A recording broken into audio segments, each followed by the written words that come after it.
now I'm just going to hand it off to Yana. Yana, for those of you who don't know her, is the forest advisor and the county director of the University of California Cooperative Extension, Humboldt Del Norte office. She's a registered professional forester. She's a Humboldt County Fire Safe Council member.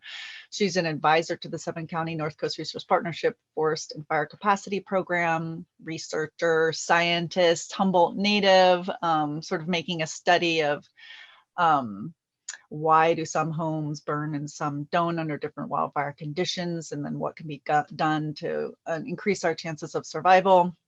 Probably a bazillion other things, but for the context of today, that's my introduction for her. And that's why she's here today, to help us expand our understanding of this topic. So I'll hand it over. Well, thank you, Sibel. Good morning, everyone. It's a pleasure to be with you all. It's rewarding for me because I've been bringing fire safe information to Humboldt County for almost 20 years now. And it was always difficult in the past to get people to show up.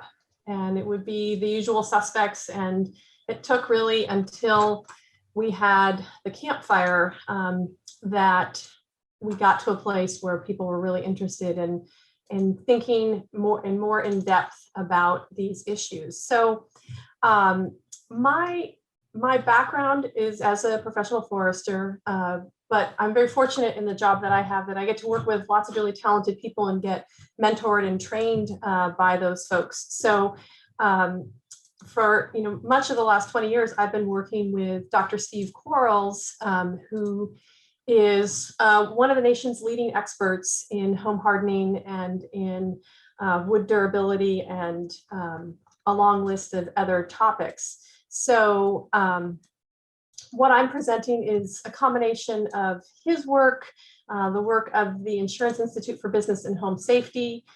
He was, in fact, a colleague of ours, and then he retired and went to work for the Insurance Institute. So it's really neat to be able to see how all these parts connect and to be able to extend and bring this information to you all.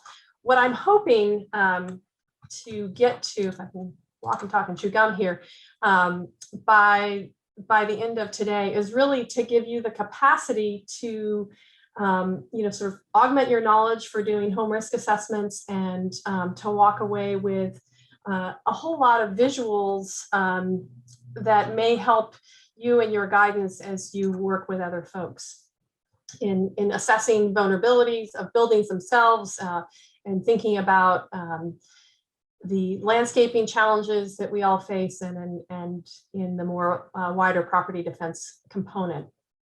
But as I introduce this topic, I want to talk kind of at the 10,000 foot level first, and start with this idea of, well, how do we fix the fire problem? And I think that, and I expect that you all are in this space too, but just on the chance you're not, there are so many different dials to turn when it comes to making improvements that will make a difference in the lives of people in the Western United States. And so when we start thinking about resiliency and what the opportunities are, today I'm going to dial in on sort of the wildland management and the fire resilient homes component that you can see in red. But there is a lot more to it in terms of infrastructure protection, land use planning, building codes, how open space and agriculture fits into the landscape, and how do alerts, complement and support, and the mutual aid component with fire response and evacuation, and what would it take for us to really get to true evacuation planning here in the North Coast, and and if we are unfortunately faced with the opportunity to rebuild, well, what do we do, and how does that work, and how do we not silo each of these different tasks, but are more integrated and can try and mesh the parts together, and as I said, turn all the dials sort of simultaneously. There's no one solution that's going to fix these challenges. And when I think about this issue, a lot of people will talk to me and they'll say, well, it's all about home hardening. These defensible space actions, they just don't work. And the answer is, it's much more complicated than that. We need multiple pronged solutions and actions at many scales. We just can't plan for one type of fire condition. we have to sort of simultaneously manage average fire conditions while also planning for critical fire weather conditions. And as you all know, that's the point when fire response is stretched thin.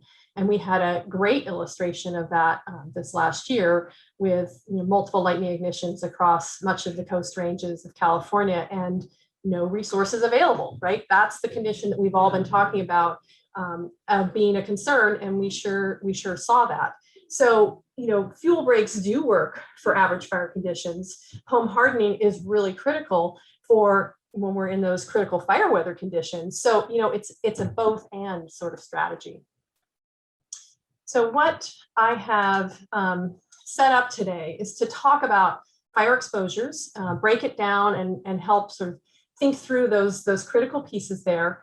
I'm going to then move into defensible space and then a lot of information around home hardening. I'm going to prioritize the work as we go, and I've created a couple places where we can stop and have conversation and make sure that we've got your questions answered. And then I've got a bunch of what would you do here type slides at the end with some examples of homes that have been exposed to wildfire, as well as homes that you might encounter as you're doing your risk assessment work. So I'd love it to be interactive. I'm sorry we're not all together today in the same room where we could bounce ideas off each other. So if you can use the chat, that helps me create some interaction and make sure that I'm talking to your issues and making sure that I get your questions answered. So if you've got, a burning question, I'd love it if you type it in the chat, and I'll try and make sure I get there so that I am responsive to what you're interested in. So how's that start? How's that sound? I hope that works for you all.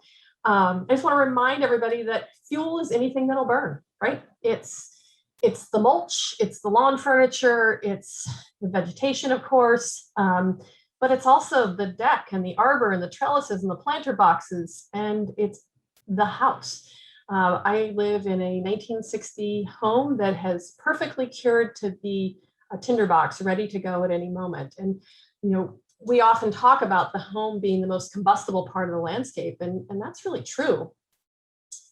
And, I feel a bit of responsibility, and I feel that we haven't done a good job in educating the public about what type of fire exposures they're likely to experience. And, the ember issue is becoming more a part of our regular conversations, but until you experience what embers are like, it's hard to envision how insidious they are and how much they can get into every little nook and cranny, and they find the weak links in our buildings. And they're difficult to address, but it is possible. So, how do you explain conditions like this, where it looks like an alien dropped down and annihilated this home? This is in the Angora Fire in South Lake Tahoe, where, it didn't look like it was a wildland fire because you don't see any of the vegetation around this former home engaged.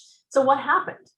And, we have to speculate at this point because it's difficult to turn back time or use laboratory studies to be able to evaluate these issues. But through direct response, through post evaluations of damaged homes, and through laboratory work, we've got a pretty good idea that it's the embers that have been leading to the large home losses in California, because the embers can penetrate our vents. They can land in material adjacent to the home and ignite that material and create a direct flame contact on the building. They can, penetrate a pet door, any number of ways to get inside the building. And then that, the building appears to suddenly, burn from the inside out, right? And how was that? So what I hope to do today is sort of walk through what that process looks like and identify where those key vulnerabilities are. And, looking at examples like this, this is from a Southern California fire. And how is it that this house, with all the most amazing defensible space and green lawns, even a pool, how did that home ignite? Well, same issues, right? So we can't solve the fire issue with defensible space actions alone. It's a coupled approach that makes sure that we understand the vulnerabilities in our buildings, address them, and couple that with good defensible space action. So I want to make sure that you walk away with a couple terms and vocabulary, and these are some of the most important to me. And this is how I think we have to reframe the conversation around fire exposures, because the majority of our educational communication has been about preventing fire from coming to the building and directly connecting to the building. So all of the work around defensible space has been about interrupting this pathway of fire that comes from the wildland to the building. And that's where all of our defensible space language has been structured, and it's about this idea that we can create a defendable space. So we're trying to interrupt that pathway to the building. But there are two other equally important exposure types. And I've just been illustrating the one associated with embers, where you've got a long distance transport of vegetation or construction related embers. So the material that comes off a neighbor's home or your garage or your outbuilding, and that being distributed by the air to the building itself. And then it's able to bypass those defensible space actions. And then the third type of exposure is something called radiant heat. And that is where you've got a heat exposure from a burning bit of vegetation or an outbuilding. And we're illustrating it here with this little shed. And there's enough convective heat transfer that it will lead to the window glass breaking. And then you can get a penetration into the building, for example. So we have to prepare for all three types of fire exposures, and each takes a slightly different strategy. And we're going to see changes in defensible space codes. They've been approved at the state legislative level through AB 3074, which was signed by the governor last year. It still has to go through some additional work at the Board of Forestry to help codify it, but that will lead to what we call Zone 0, or this third element of defensible space action, which will address the ember piece in particular. So when we talk about defensible space, we're really talking about 4 zones. And what I'm trying to get people to think about is it's not about looking at your neighbor or blaming your neighbor, but it's really about walking out your front door and figuring out from your front door, working outward from your building, what can you do? So working from the house outwards is the sort of educational message that I'm leading with and our organization is leading with. And so, these images are certainly suburban and may not fit the environments that you all work in, but they at least illustrate the concepts. And we're definitely not trying to say that you can't have vegetation, but we're trying to illustrate where those critical places are. So Zone 0 is 0 to 5 feet around the building itself and any attachments. So around and underneath any decks, stairs, anything like that.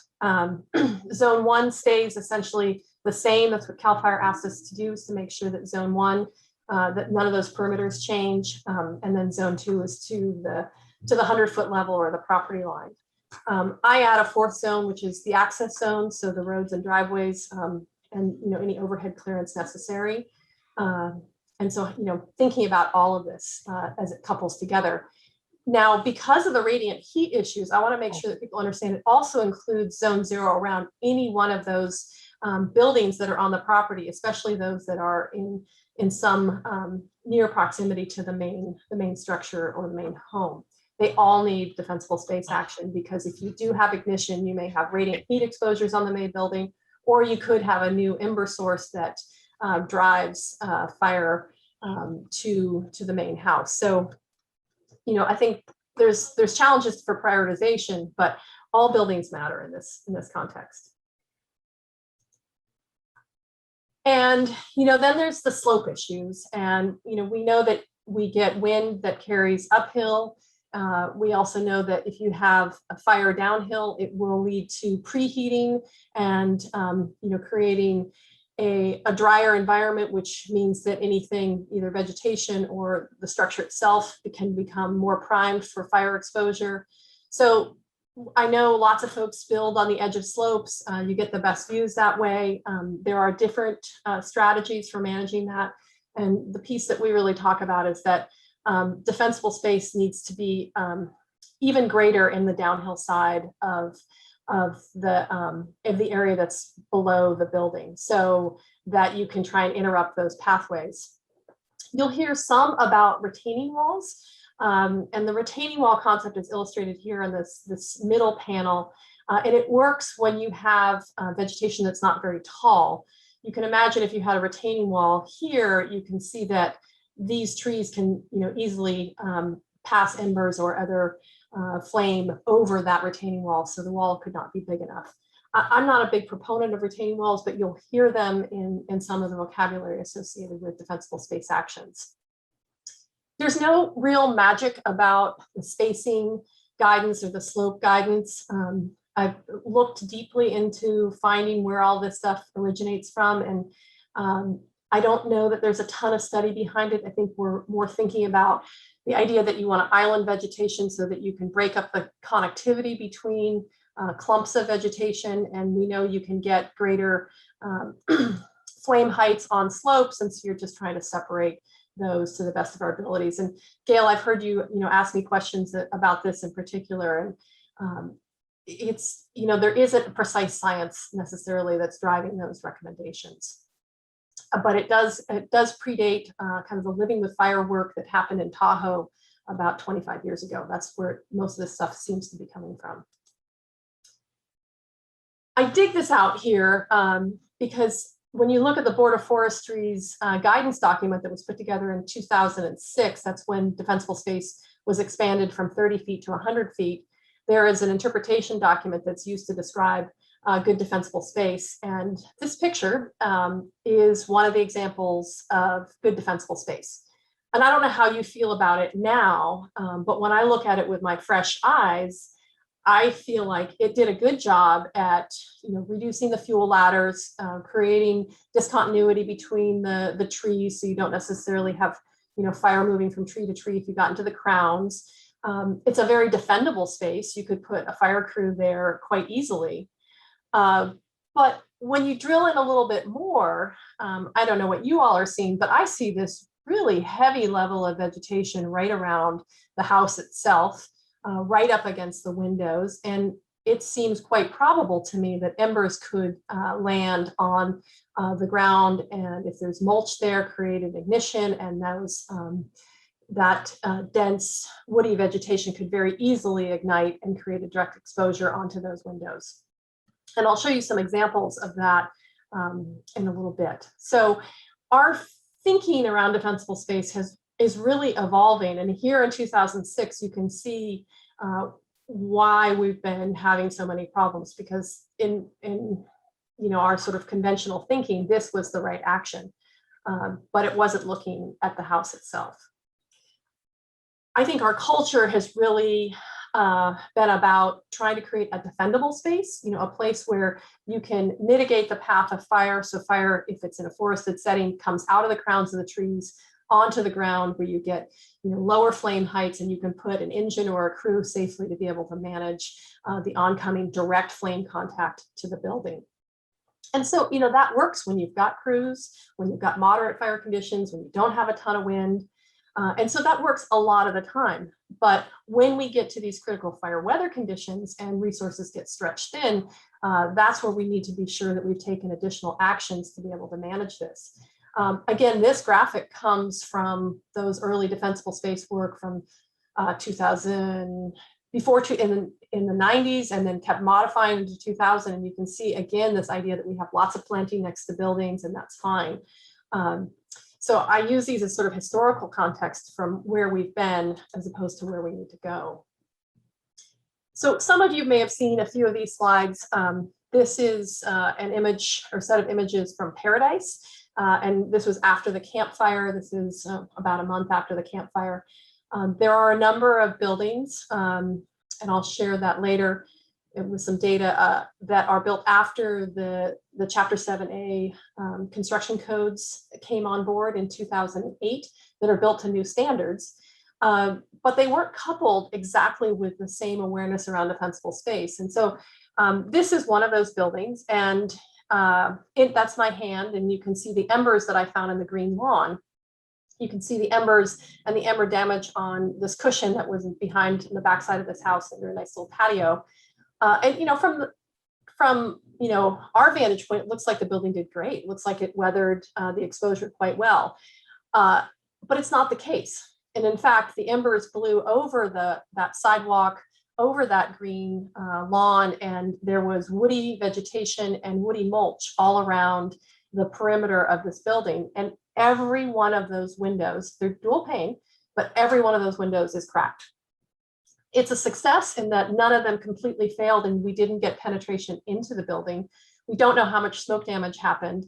We don't know if there was firefighter response. But I would argue that if there was a slightly different strategy taken, there probably would have been no damage whatsoever to this building itself. So embers can be, this size. Embers can be the size of 2x4s. Embers can be even smaller. So, be thinking about that type of exposure in general. Here's another illustration.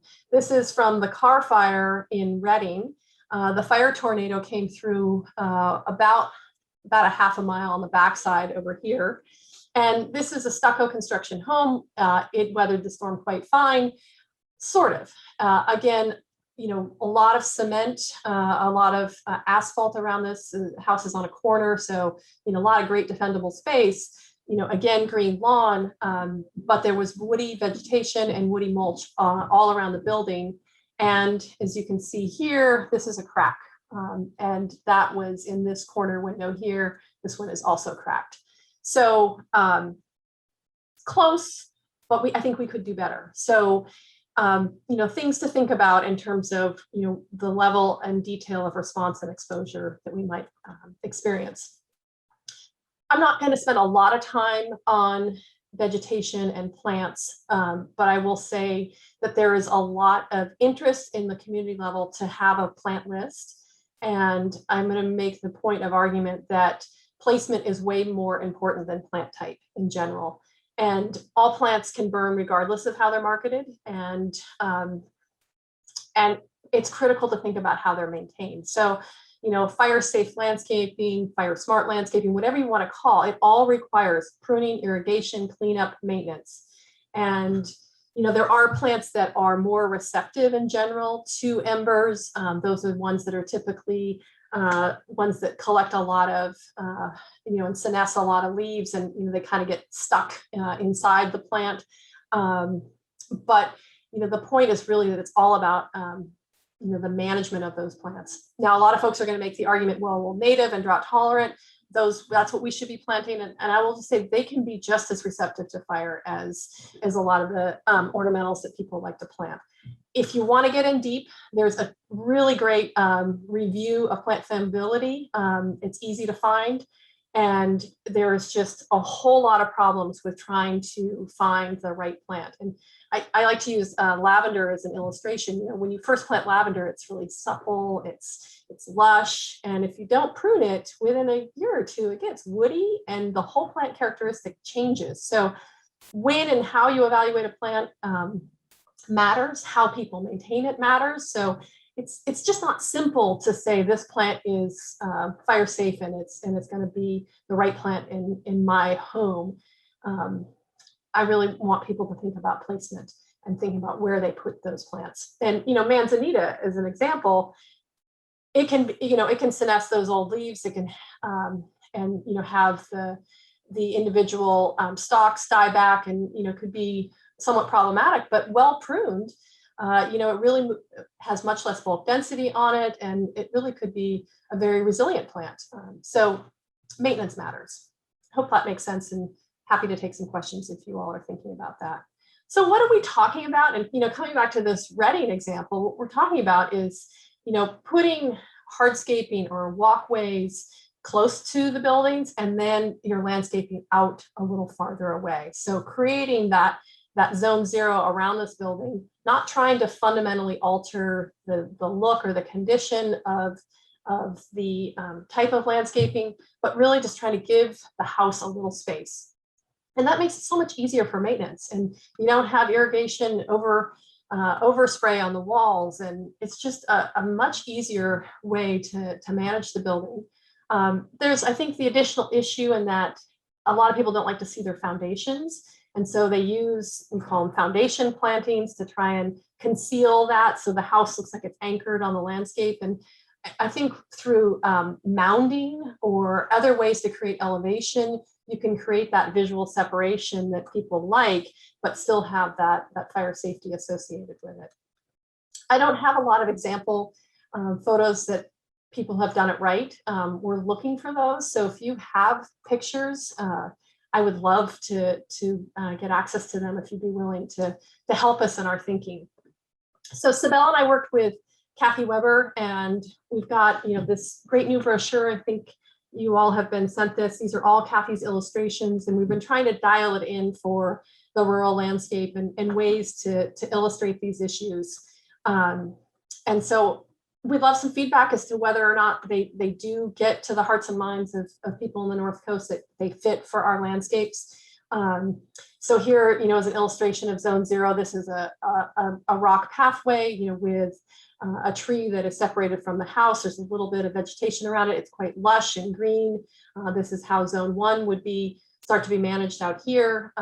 You can see that, again, here, the concepts of Zone 0 around each of the buildings, and then Zone 1 follows the perimeters of those buildings and such. So we're definitely trying to put these pieces together and hope that we can capture people's interests. So I have a place for dialogue here. So I'm curious, looking at this image, we don't know anything more about it than this image. What would you all do in this particular situation?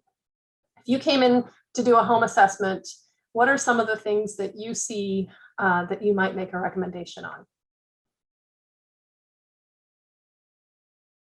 We can either talk or chat or yeah, and there's not sure that people are awake. So there's not very many of us. So I think if people want to just jump in and start the conversation, I think that'll be fine. Well, I think I'd start by taking away some of that vegetation in front of the deck and then taking a peek at what's under the deck. That would be my first move. Anyone else? All the shrub around the house, all that grass that's up against the patio, all that, the structure itself, it looks like I'd have that all taken apart too. Yeah.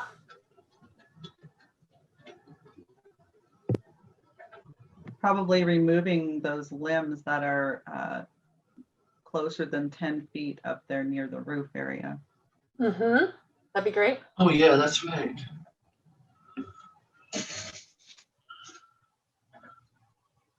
Moving on from there, I would think you would want to spend some time looking at the roof and soffits and whatnot, as far as the venting and potential entry by embers in that particular setting too. Mm-hmm. Well, those are all the eaves, under the eaves outside. I didn't quite catch that. Those are all great points. I guess another little piece to think about is this person maybe is not capable of it, and that's why they haven't done it yet. So it might be worth flagging that this property has got some challenges and maybe learning a little bit about who lives there and whether or not they're able to do this kind of work, and also thinking about evacuation early, because this is not very easily defendable in its current condition.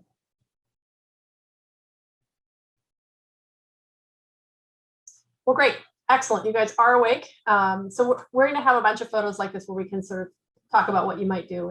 And certainly we want to look at all sides of the house, because defensible space is required on all sides, not just, in the back or one side alone.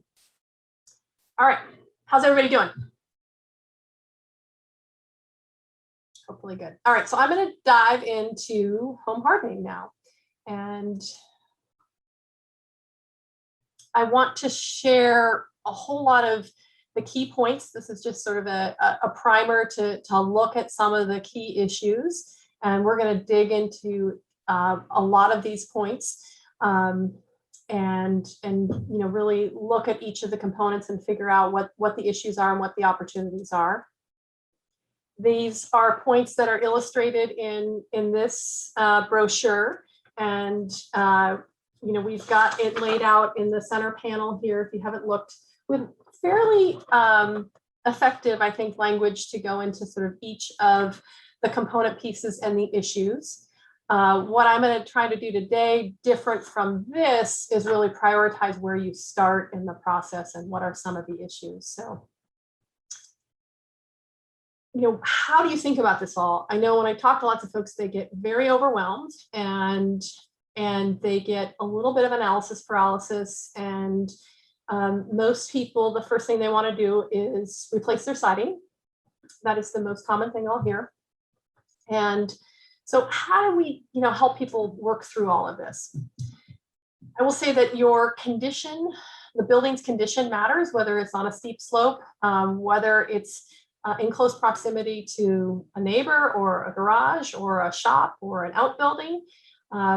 Then things start to shift how you think about the particular issues. So context matters. But in general, the roof, the edge, the vents, and the defensible space or the vegetation or the highest level of action. And we'll go through this in more detail. But then the decks, windows, and siding become greater priorities where you've got potential for radiant heat exposures and additional issues associated with adjacent buildings. So we'll dial through that and sort of help people think this through. Now, why is the roof the number one priority? Anyone know?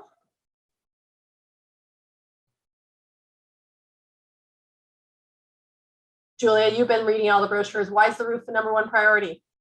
All right, Kai, that's where embers land. It's the first line of defense, where embers land. Where embers land.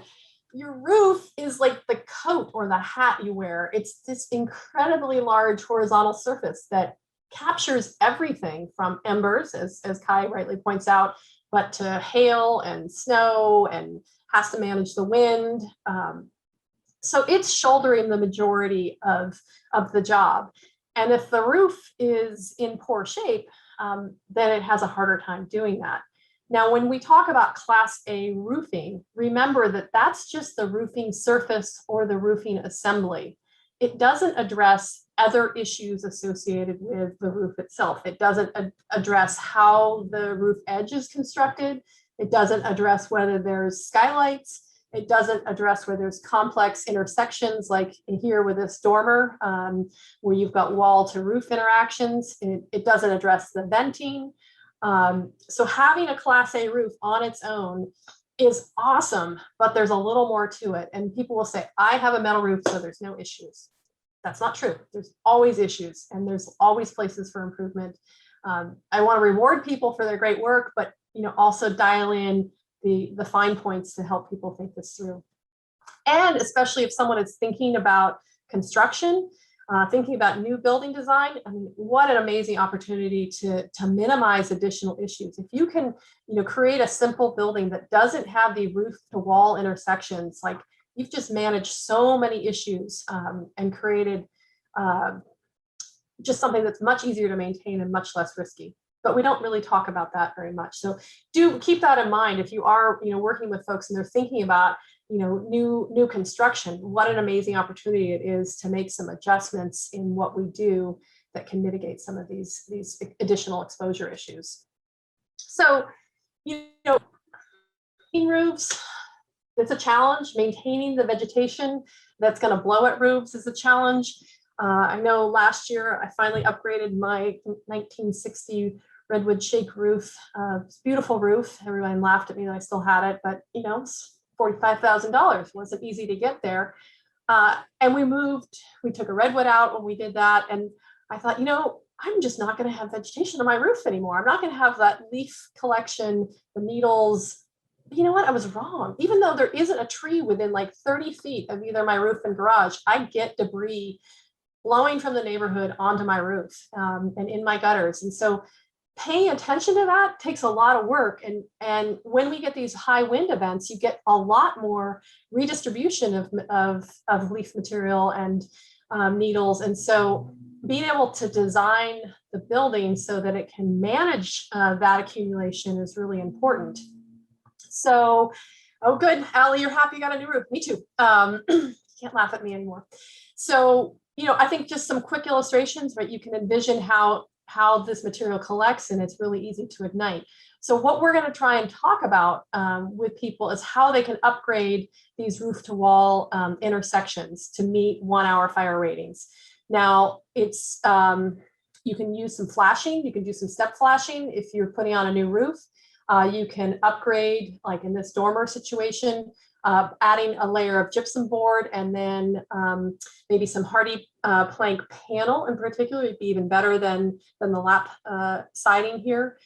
So there's different things that you can do, and especially if it's a dormer where it doesn't have a lot of visual exposure, you know, working that extra effort would be worth it. And this is something that can be retrofitted. Over here, where you've got the redwood shake intersection, that's a little harder. But I would encourage people to be on it and think about it, because this could be a very easy way to lose this house.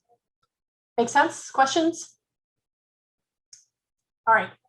Now, we don't tend to see tile roofs here very often, but we do see corrugated metal roofing or even dimensional metal roofing, and you will still see gaps and places where there are openings, and there is certainly the potential that you can get embers underneath metal roofing.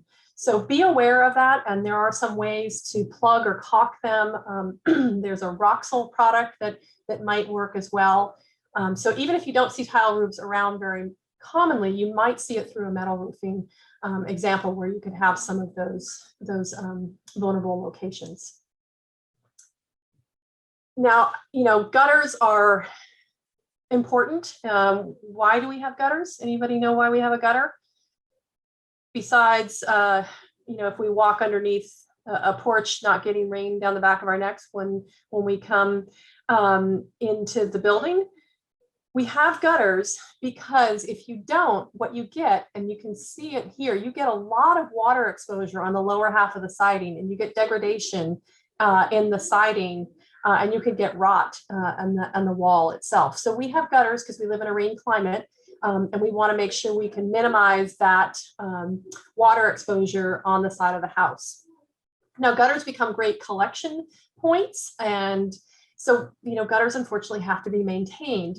There are no tested gutter guards out there, but, you know, the thought that you have a non-combustible one, that it's metal, is probably a superior product to any of them.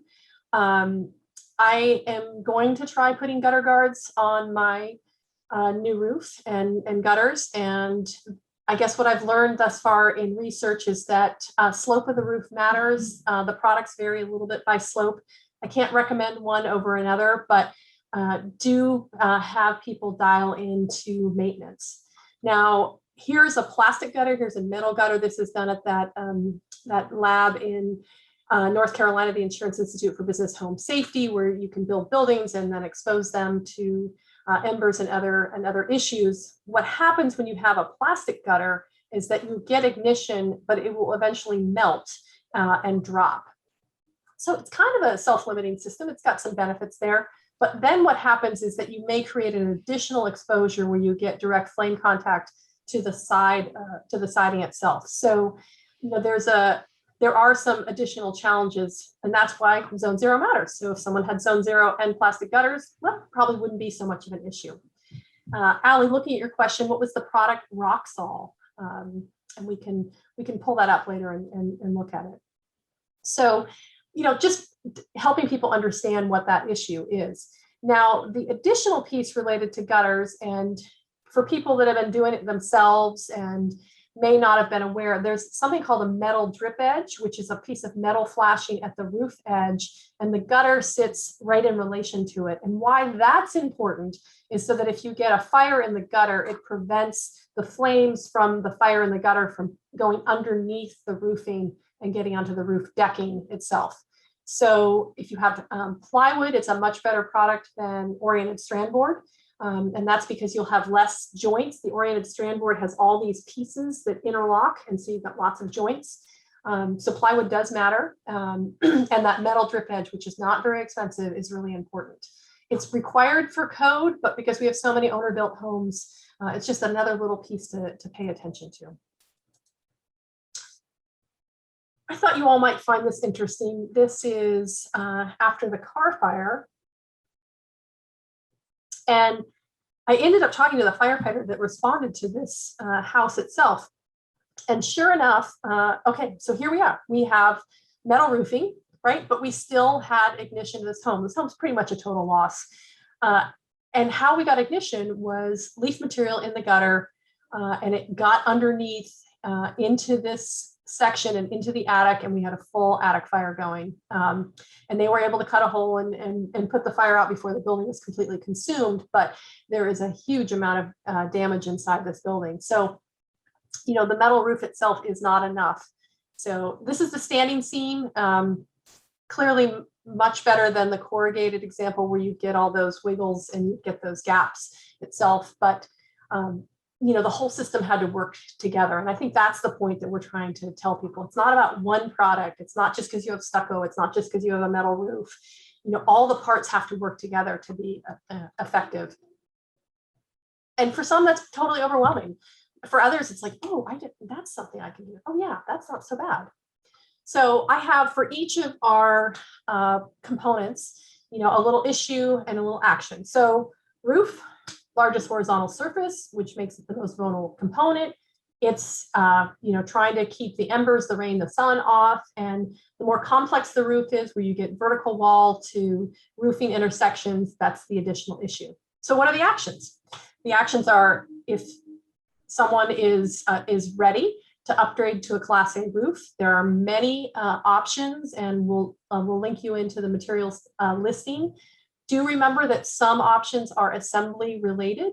So it's not just a standalone product, it's how the whole assembly of the roof comes together that gives it that Class A status. We are recommending that people install non-combustible gutter covers, but there isn't a list to go for to try them. So I think word of mouth is probably important here. And then where you have complex roofs, we're trying to get people to upgrade those intersection points and try and address that issue there. Any questions on roofing? I have a question on the metal roof that we just saw and where that falls in terms of the class rating system. And if that's a good recommendation to upgrade to. You know, I don't think the metal is any more superior than any of the other products. I think from my own experience, because I've been going through this roofing debate piece, for me, metal is only as good as the paint that's on it, because you can get rust once the paint is eliminated.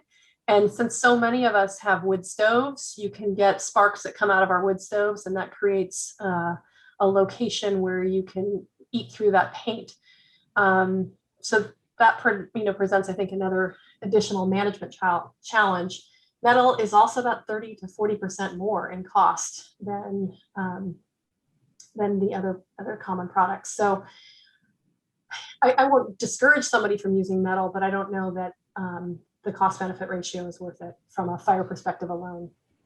But Yana, it is considered a Class A roof. Correct. Yeah. Thanks.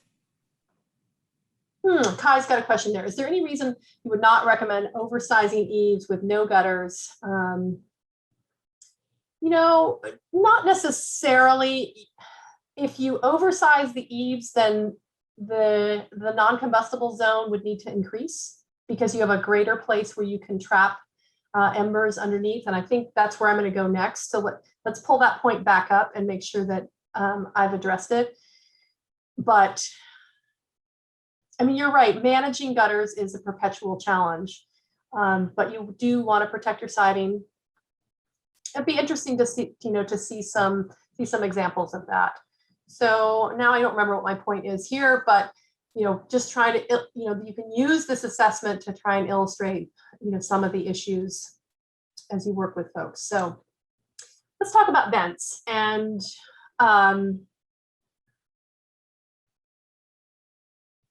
these are images that are taken from that lab setting, and there's a camera that's mounted inside an attic, and you can see the gable end vent. So that's the vent that's at the pointy part of the roof, and you can see the under eave vents. In this case, there's 1/4 inch vent screen on here, and you can see once embers are being lofted at the building, that with that kind of vent screen, you can have penetration relatively easy. This green line I just made is kind of the the horizon line, just to orient you. I don't know what the blue piece is in here. But the point being that vents are relatively easy to penetrate unless people do something different. And, you know, the additional issue is what's stored inside this attic space and what would be likely to be receptive to those embers. You know, all of us have different environments. You won't have the opportunity to look into someone's attic necessarily when you do a home assessment, but you know, getting people to think about the vents is really critical. So the difference that we're working on, people, is going from 1/4 inch to 1/8 inch metal mesh. And you know, as a first effort, the existing vents can have an additional metal mesh screen added to them. It could be from the inside, it could be from the outside. That's a pretty low cost way to address the ember issue. And it doesn't deal with the potential for flame exposure. So if someone is incapable or unwilling to manage the near building combustibles or implement zone 0, that's when you'd really want to upgrade to these other vents, which are now approved and they're in the material listing for Chapter 7A. So there are a whole variety of them, and they each have slightly different strategies. And what I do have here, let's see if I can see, will it focus? This is this top one here, and what it's got is it's got a nice screen on the back side. You might not be able to see it through here, but it's the 1/8 inch screen, and then it's got this honeycomb system of aluminum, and it's got an intumescent paint on top of it. And what it's designed to do is when it gets flame exposure, it gets heat exposure, that intumescent and the aluminum melt and sort of seal off the vent, so that you know you might have flame exposure for a short amount of time, but the vent shuts down. And it's kind of interesting to see how well that works. In my case, I did some experiments with them. It wasn't 100% closed, but it definitely wouldn't pass a whole lot of air with it now. There are some different systems where you have a steel wool mesh, and so this is a through roof vent. So I had a fun project with my son, and he wanted a science fair project. He'd heard me talking about this, so we played around with a bunch of these vents. We also used this baffle system. So this is like what you would see on kind of a fancy range hood, where there are baffles that you can pull down and clean, and so the air comes up from your range hood and it goes through these different channels. That's how these brand guard vents work here. And what we learned in our own little experiment was these brand guard vents were really effective at preventing flame penetration. And you might not need to replace them. So they're slightly more expensive, but they're interesting. This top one here, A, is by Vulcan. This one's by Brand Guard. These other two, I think, are by Embers Out. I have that right. Might have messed up about that. I haven't done a lot of work locally to see if you can source these locally. You definitely can buy some of them online. And you know, what do these cost? So this is a foundation vent. So it's in, you know, kind of this size range, and that's about $25. The gable in vents, so, you know, much bigger in size, we're talking about $100 or $125, something like that. So depending on how much risk and potential exposure people have, you know, it could be worth upgrading. If you're building new, why not? And then, you know, as I said, the other strategy could be using that temporary metal mesh as an additional approach. There's also ridge cap vents, for example, and this is a rather shallow roof. And so you can see that it's a great place for material to collect. Again, so here we've got some needles and looks like some dug for debris here. And so you could get ignition there and you could get penetration inside the building. So you want to make sure if you've got a ridge cap vent that it's really designed for a wind load. There's a baffle system, so it keeps the wind from coming in. And they're mostly made of plastic is what I've seen so far. So I don't know how well those perform, and I like what they do. So, you know, why do you need vents? Let's go back to that question. What's the purpose of vents?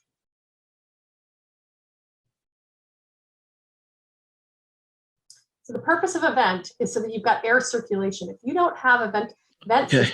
system, you get moisture on the inside of your building and heat that accumulates, and you end up with rot and degradation issues. So you've got an air circulation system where so those under-eave vents are meant for inflow, and then the gable end vents are meant for outflow. So you need that cool air coming in, and you need the hot, moist air going out. So you need vents, but you want them to function a little bit more like Gore-Tex does, where it allows the moisture to go out and keeps the rain and snow from coming in.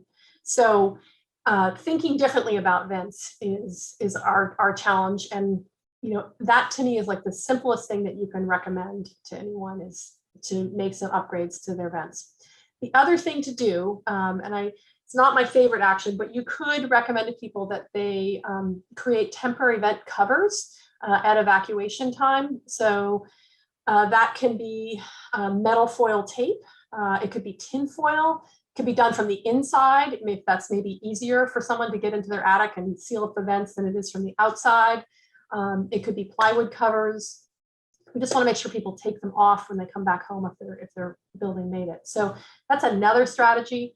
But I think the cheapest really is that metal mesh screening as a first cut. But that requires folks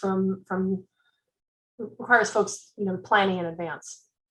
So let's see. I'm looking at your questions, Kai. The King Range Field Station is a good example. That's of the big overhangs. You're right. The King Range Field Station is a good example of that. I am going there pretty soon, so I'll take a look at that building and think about it some more. Maybe we can follow up afterwards. All right. Any questions about vents?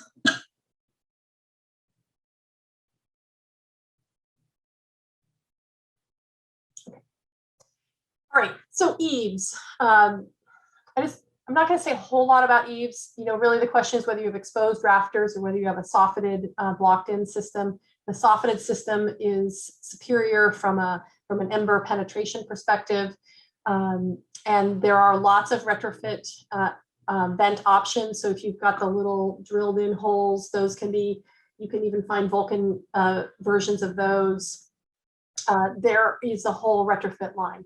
They're not widely available locally, but I would love it if, when you go to your whatever hardware store that you like to frequent, you could ask them for them. I think it's about demand. People need to understand that there is demand to be able to bring on new products. So I think if we collectively did that together, that would be great. And I was looking for a photo of exposed rafters and didn't have one. But look at this great demonstration of the non-combustible zone. So, the sidewalk is right next to the building and the landscaping a little separated away. So thinking a little differently would be helpful for all of us.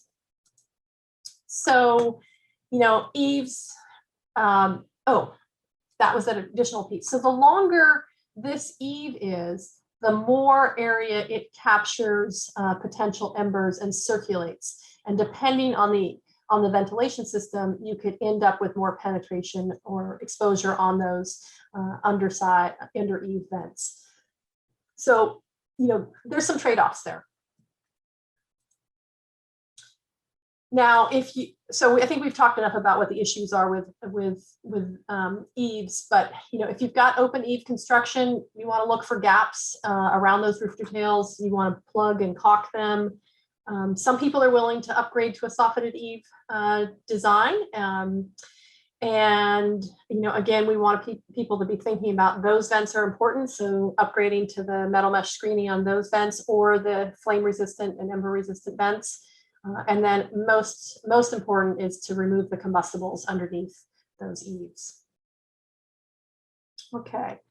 Do I have a good resource for owner builders that lay out ventilation requirements? One of the most common priorities I see in Southern Humboldt is need for skirting, and people get so focused on fire protection, it's hard to convince them to provide adequate ventilation at the same time. That's a good question. The code really speaks to the amount of ventilation that each structure is going to need.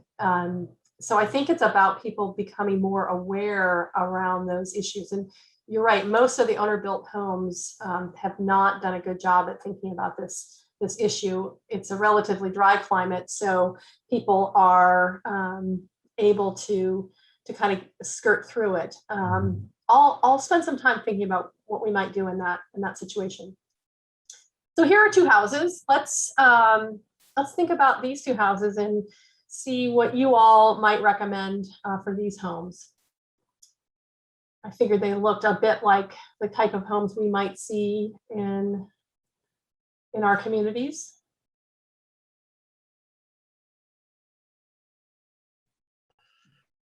We don't have Well, to. I've got a situation. Go ahead, Lynn. I was going to say the one on the right is what I'm dealing with. I've got 5 trees that are right up against my house. So they would have to come down.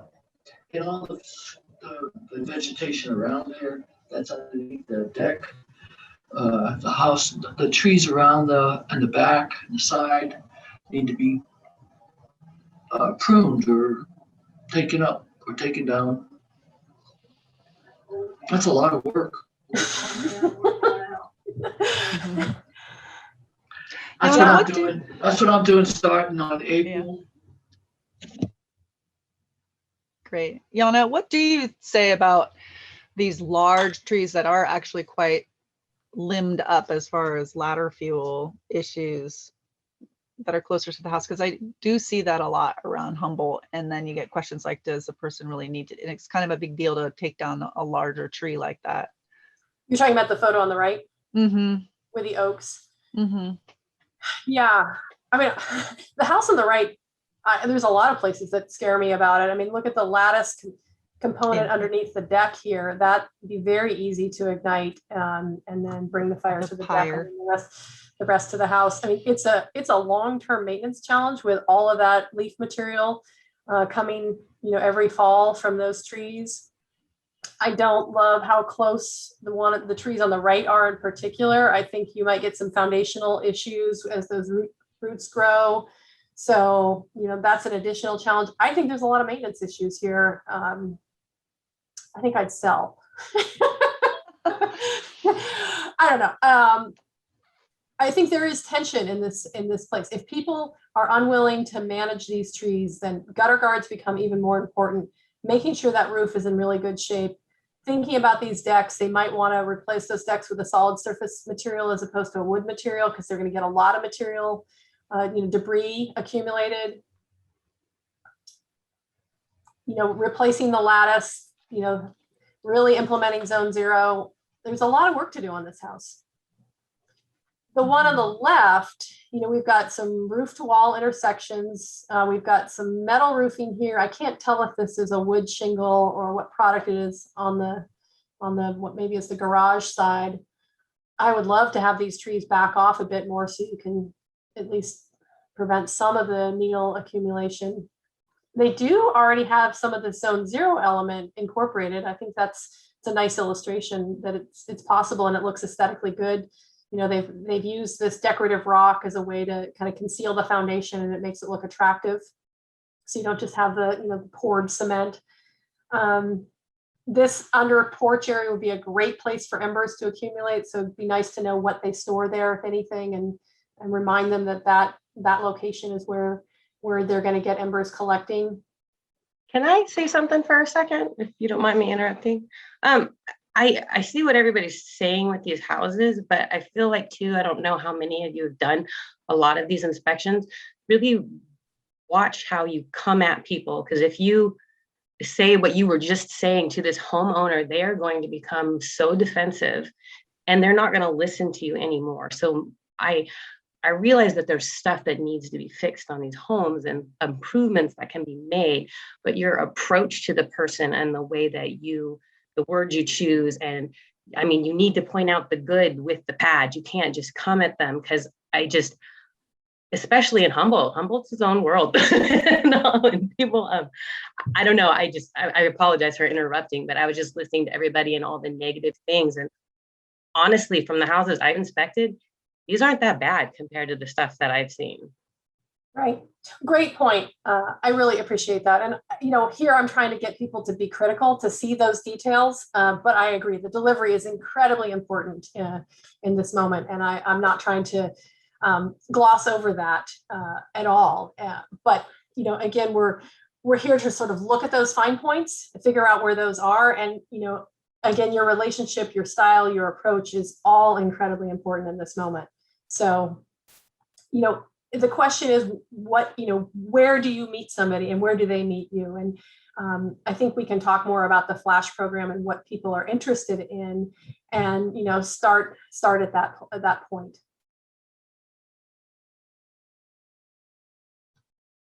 But as we've got some of the other photos later, we can talk about some of the positive points that are involved in that. So again, look at that. Zone 0 is done a nice job right here.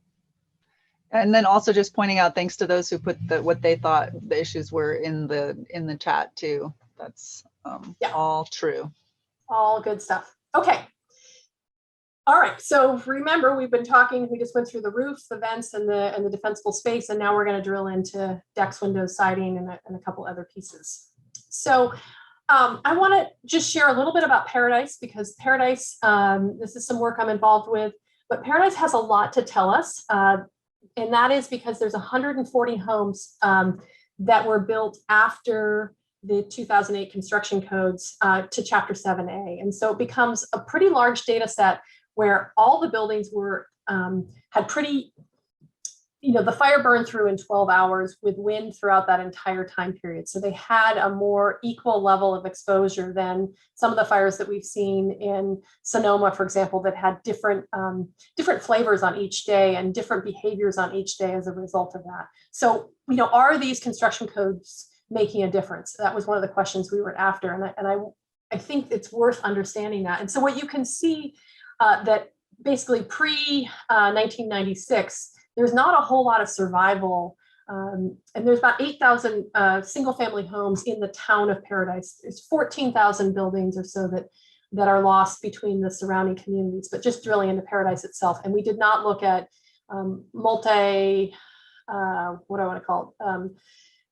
we didn't look at duplexes. These are just single family homes, nor did we look at all the level of trailers, which there's a lot of trailers. So that's its own issue. But what you can see is that overall, you get better performance as the buildings are younger in age. We don't have a statistical difference between the 2007, the decade before the construction code and the decade after, though the average is slightly higher, it's not statistically different.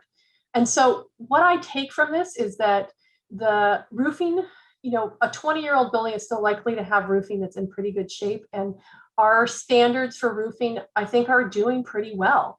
So, one of the positive messages is that newer construction styles are making an effect in building survival when you have, a critical fire weather condition like we saw in the campfire.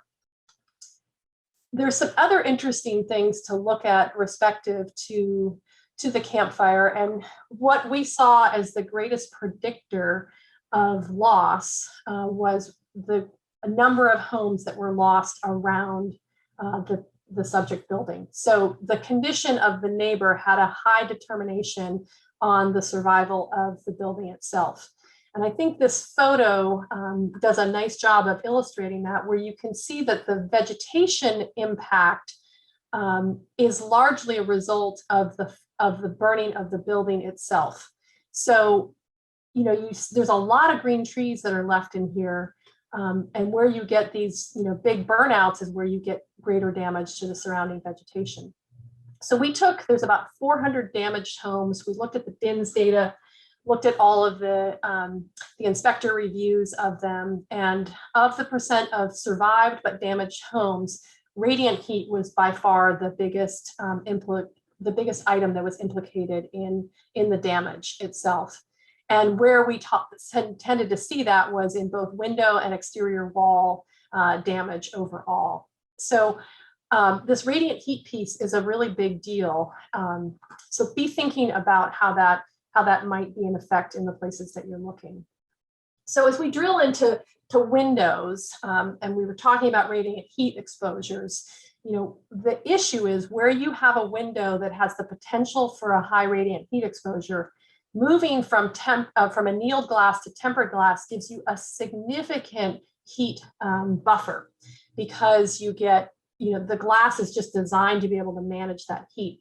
A tempered glass window is more expensive. I'm not going to deny that at all, but it may be possible for some folks to do a few windows upgraded to tempered glass where that radiant heat exposure is most likely, as an example. Now, a double pane window is far superior to a single pane window, additionally, because you get the buffering effect between the two glasses that help manage some of that heat load. So that's the story with windows. It's really about heat overall. It's a little bit less about the frame themselves and being able to manage that heat that comes from the outside. And, just to, remind you, so here are these vinyl windows that you can see damage to the vinyl frame. That's a melt job, but it takes a fair bit of heat to be able to break both panes of glass. But this is what that might look like. And again, this was some type of, I don't know, grass. It was a little woody, but it had enough heat just from that to be able to create this crack here. So, decorative pots still have some issues. Here again, some images from the car fire. You can see this house did have firefighter response. As you can see, the hose lay is still out, but you had, in this case, it looks like combustible mulch pathway to the edge of this building got into this kind of decorative column and then led to exposure on that window. Fortunately, there was firefighter response here. So just sort of showing, what that pathway might look like. Now, the first issue with windows, close them, right? And skylights, make sure they're closed before you evacuate. That's an important component of this. We want people where they can to get to the tempered glass where it makes sense. Again, larger windows are more vulnerable than smaller windows. You get a lot of big plate glass, windows, especially looking over beautiful slopes where you can get preheating and exposure to those windows. So there are some things to think about here. The other option, and I'll put this out there for those that don't have the capacity to manage the radiant heat exposures, can't go to the tempered glass. There are non-combustible shutters that can be installed prior to evacuation to manage that heat exposure. I haven't seen exactly what those look like, but I'm intrigued by the concept to think about them. All right, so decking. I've provided a link to a bunch of fact sheets. So decking is something that we get a lot of questions about.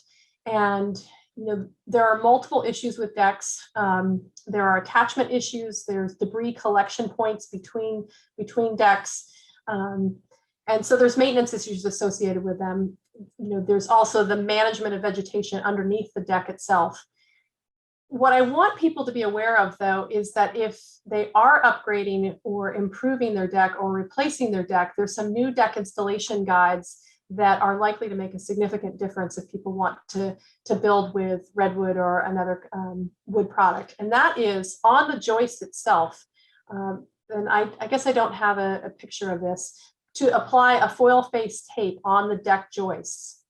So you've got the joist, you tape the deck joist, then you put the deck boards on top of it and create the gap space to a 1/4 inch. And what that does is the 1/4 inch space gives a little more space so you get less material accumulation between there, so that the embers are likely to pass through the deck and hopefully there's nothing combustible underneath the deck. But if you get an ignition on the joist itself, it won't wick from board to board to board because that foil tape will basically prevent movement along it. And the folks at the Insurance Institute for Business and Home Safety have demonstrated this quite effectively at their lab. So not a very expensive adjustment, but certainly a way to sort of rethink about decks. We're also exploring the idea that where that last board joins the house, to replace it. And here's a little image of it. But you've got the live link, or you will get the live link to these fact sheets with a grate system, so that if you did get ignition, you might be able to prevent it coming directly to the house itself. So these are for your superstars, the people that want to do everything, the people that are really thinking about it. I love decks. I want to continue to build with decks. I think they're important for my quality of life.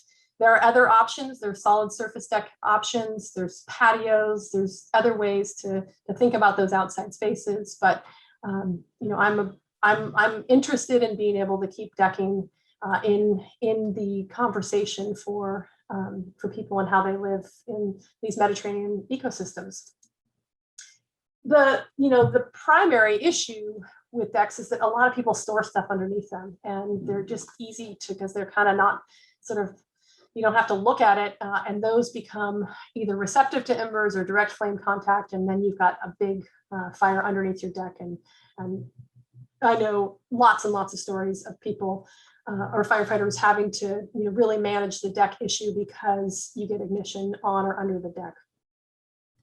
And it's hard. It's hard in these rainy climates that we live in to prevent all of that grass growth and vegetation growth. It takes work. I'm not trying to diminish that fact at all. So I think I've covered this well enough, but the idea that there's some new components perspective to deck installation that I think are worth knowing about.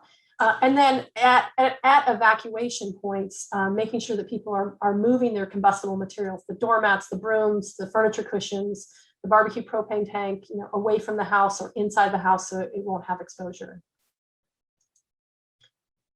Fences, fences make great neighbors. They're how we keep deer out. They're how we create our privacy, but they're made of small diameter materials, and fences can be ignited and wick flame to the house itself. Here's an image from Coffey Park, and there is a lot of emphasis on fencing coming at the state level.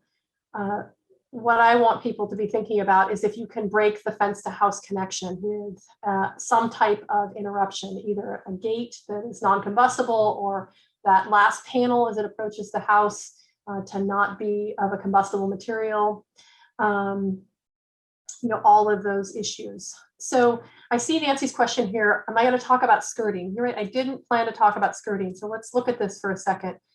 One of the things to be aware of around any deck is that yes, you can get animals that live under there. There's a lot of issues in terms of managing that underneath spacing. What we're recommending is that zone 0 would go out 5 feet from this attached deck, right? So this doesn't quite cut it yet in terms of what we're thinking here.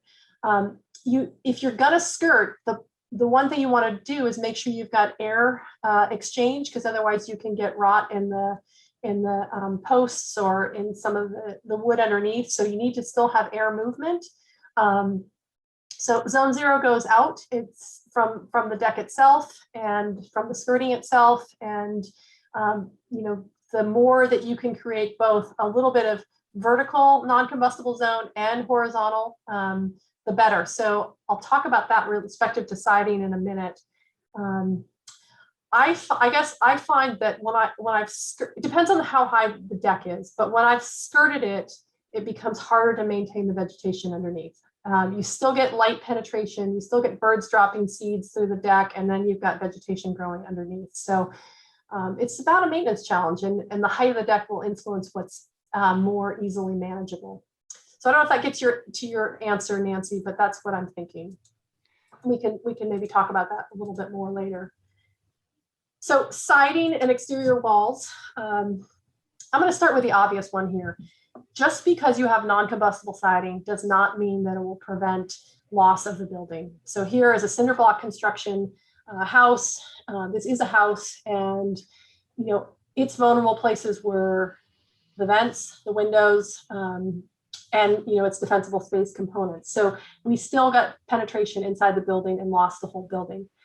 In Santa Rosa, there's tons and tons, and in Reading, there are many buildings that are built with stucco construction, and I've seen thousands of buildings that have been burned because of other issues. The siding is important, but it's not the primary driver of survival. It's going to be about these other pieces.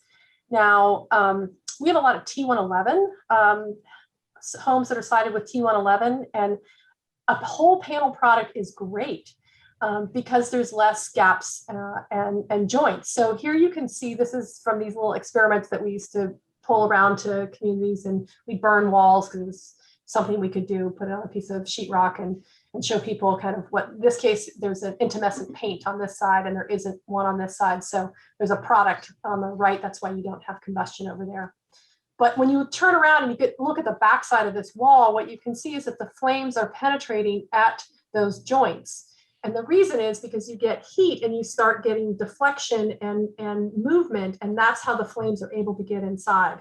So panels are a little better than lap siding in general, but all of this is really manageable if you can, remove the near to home combustibles. So there would be additional pieces. I mean, you'd still have some sheathing. There's other things that would happen in typical construction where you wouldn't necessarily get immediate flames into the stud cavity. But the point being that you can see where those gaps are and how you get flames to enter behind those. So, basically the siding issue becomes quite manageable if you can manage that zone 0 itself. Make sense? Hey, are you done with the side? Okay, never mind. Go ahead. The other piece is we've been talking about, and I hinted at it a minute ago, that zone 0 needs to come out 5 feet, and that's really to get out from underneath the eaves. But you also need a bit of a vertical non-combustible zone, so that you don't have, in this case, they've got mulch, and you can easily see how you can get ignition right to siding here. So, and you don't want to get ignition underneath that wall. There's a lot of, there's issues with stucco. You all probably won't run into stucco very often, but there's often a piece of plastic that comes right down behind the stucco wall, and the stucco will come directly to basically a cement slab, and you can get embers right at that joint. And I'm not making this up. We lose hundreds of homes because that plastic sheeting right behind the stucco wall ignites, and you get flames right on the inside and right around basically that stucco construction. So, having a bit of separation is what we're trying to recommend, getting these planter beds out from underneath the walls themselves. So, you'll see that if you have trouble with interpreting it in this guide, we really are trying to illustrate that there's a little bit of vertical non-combustible zone that you need in addition to this horizontal zone. Siding becomes a bigger issue when you've got radiant heat exposures. So there are ways to increase the 1 hour rating of the wall itself. And I know you'll encounter people that will talk to you about gels and coatings. And there's benefit in them, but there's also a lot of challenge in them. They may not, be applied at the right time. They may not have the durability of hours before, if you apply and then evacuate.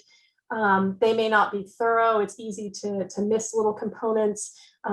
So, managing zone 0 is a probably more effective way than relying on deploying a product as you're trying to evacuate and you're panicked.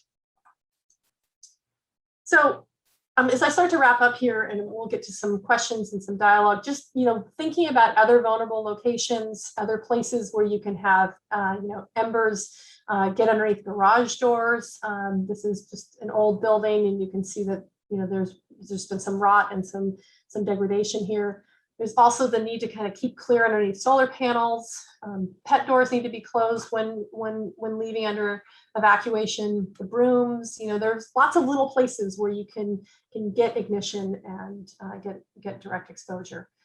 I'm not trying to create, a whole bunch of paranoid folks out of you all, but just sort of trying to help, frame and look at where the issues might be.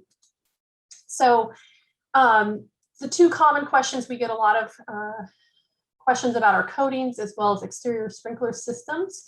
So You might want to look at these fact sheets because they're helpful to try and think through the issues.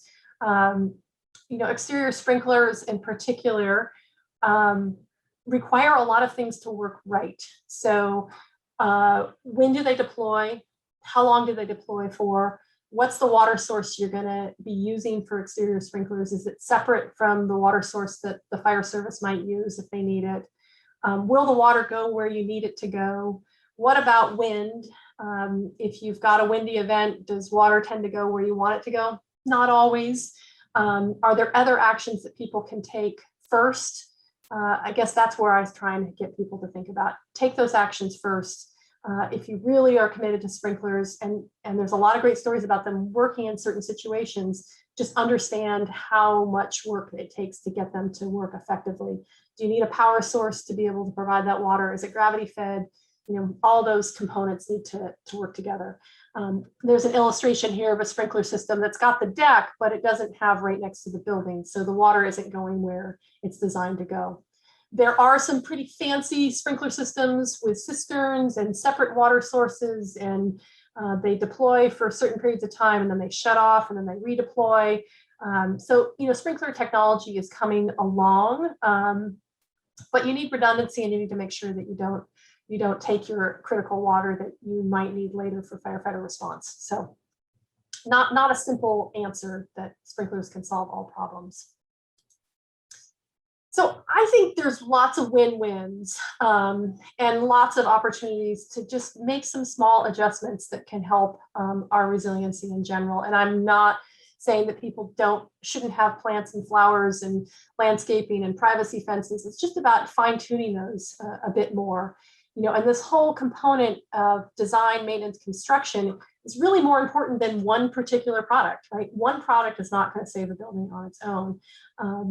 And if the building's got poor insulation or installation or lack of maintenance, those are additional challenges. So helping people see what's within their capacity, not taking everything on in the first year, making a plan, and like the events could be the first great place to start. Start with screening events and start with thinking about how you can maybe give your building a little more space. That's a great win for a first year. Yeah, the roof needs to be done in 5 years. Okay, I'll think about that down the line. And when it comes that time, I'll try and dial this stuff in a little bit more.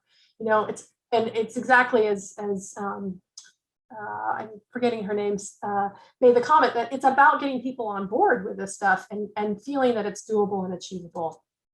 So here's a couple of final conclusions. Here's a couple buildings that I've seen that are right. And yeah, there's always a few issues to be thinking about. What I like about this building, they've got the non-combustible zone already built in. They've got a nice focal point here where they're going to have, some beauty, some kind of landscaping, maybe a fountain, I don't know, where you'll catch your eye, but it's separated from the building itself. It meets all the new construction standards, and that's great. It's got the Class A roof. There's lots of things that are coming together. This is in Weed, California, that experienced a pretty nasty wildfire, burned a bunch of homes about 10 years ago. So fun to see all the concepts coming together. Here's an example of a house that survived in Paradise. It's an older home that had gone through some retrofitting, and that kicked in the new construction codes because they were in very high fire severity. So they did put in the Vulcan vents. They had a Class A roof. This is a home from the 1960s. You can see the home took a lot of ember damage. Here's a piece of carpeting that was used as a doormat. You can see the burned out examples here of the embers, but they had implemented Zone 0, and that made a huge difference. Every home around this house for more than a mile was gone. This is the sole survivor in this community. There was an attached garage, and that attached garage didn't have the same updates to it. It had broken windows from vegetation that had ignited and created enough radiant heat. The reason the garage didn't go is that this house was for sale. And why that matters is that there was nothing in the garage. So when the windows cracked and embers penetrated, there was no material to ignite. There was just a cement floor. So, attention to details can make a difference. And it's exciting to see that this house was, this sort of beacon of survival in the middle of a sea of homes that had been ignited. So I think there's a lot of reason to be excited. And I think, we can start to see where those predictable elements have been and how we can make sizable action to address those.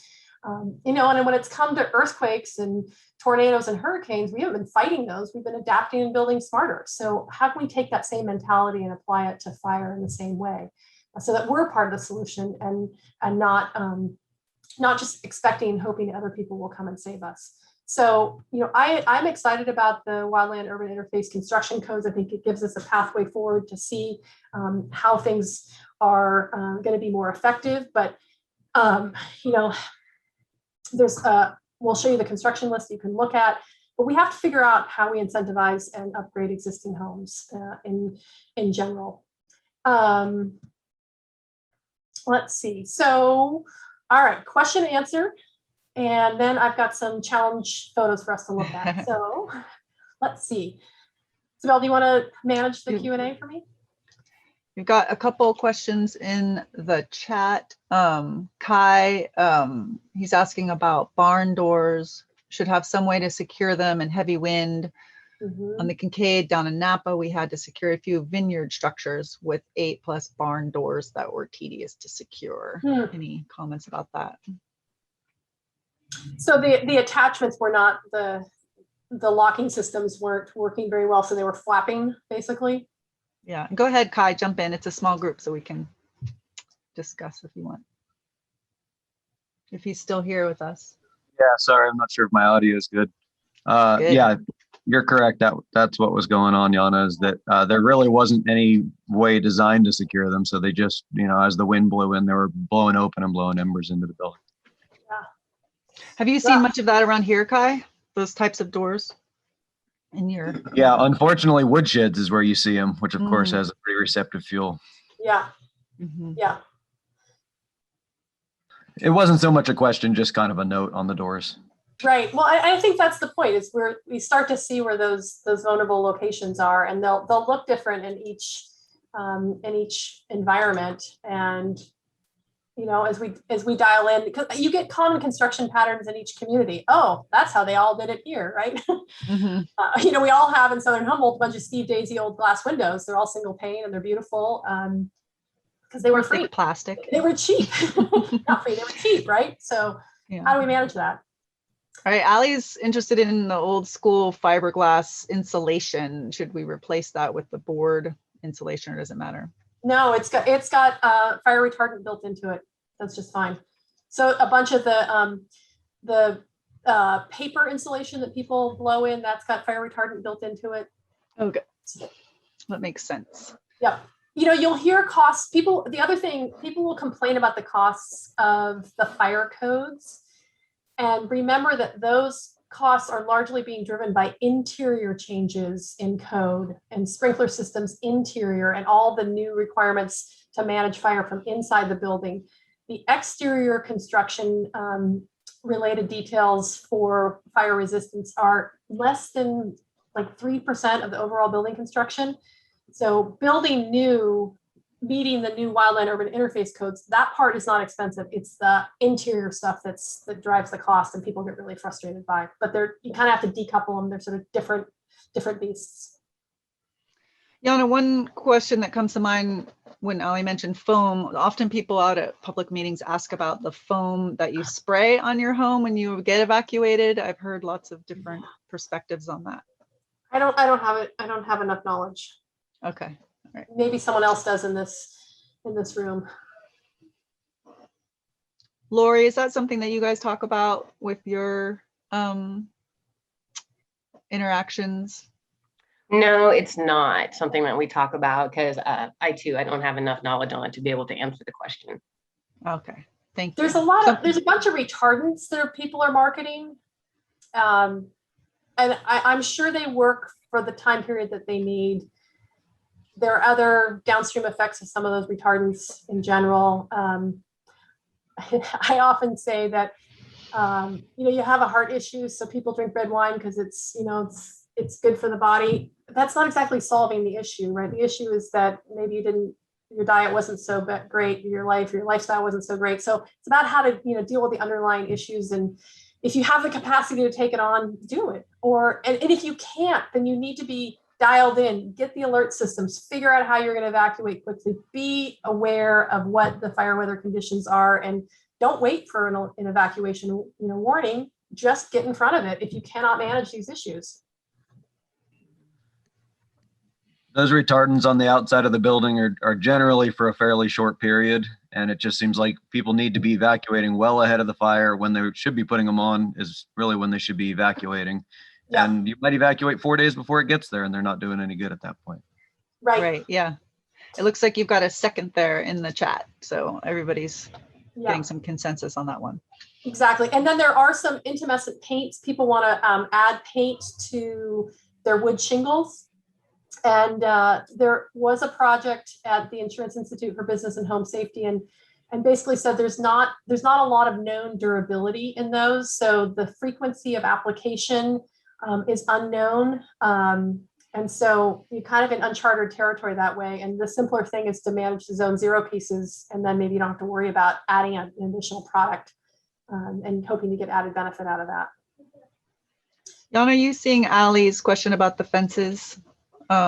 People worrying about them along evacuation rooms. We see those a lot with people maybe screening their marijuana grows, and Willow Creek, you see them a lot, Petrolia. I think that's probably a question for the firefighters in the room, and whether you get ignition there and you have enough. It depends how close they are to the roads as to whether or not it's going to make too much heat for evacuation. Yeah, they are right on the road. Most of the time, the roads are wide enough that that's not going to be your biggest issue. I think it's more just about the fences bringing fire into the zone, probably acting as a fuse. Yeah. And it probably depends. Just real quick, if you're trying to evacuate through the fire and active burning along the road, if the fence, you know what I mean, you'd probably hopefully be out of there by then. You hope. Yep. So let's do got a few more pictures. What would you recommend here? Everything. Well, I'll just tell you the story. This was from Santa Cruz workshop I gave, and the woman who sent this photo in was in the room. I didn't know it. And I said, well, I'd probably recommend taking this tree out because you can see the accumulation material on the roof itself and in the gutter. And she said, I love that tree. I'd rather move my house. And I think I will.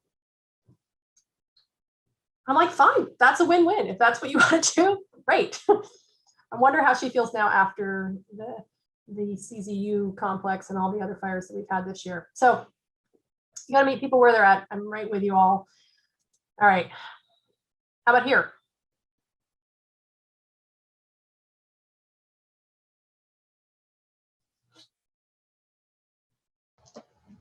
We're going to start calling on people.